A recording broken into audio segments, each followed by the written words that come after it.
mantakan orang secara masalah pribadi ge urusan pribadi ya misalnya orang dagang tek keur dimorosotkeun ku Allah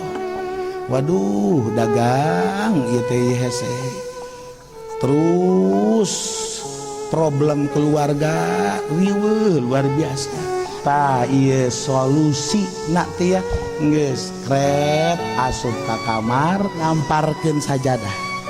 orang wudu salat Allahu Akbar eueuh deui tempat perlindungan teh ya ka Allah Subhanahu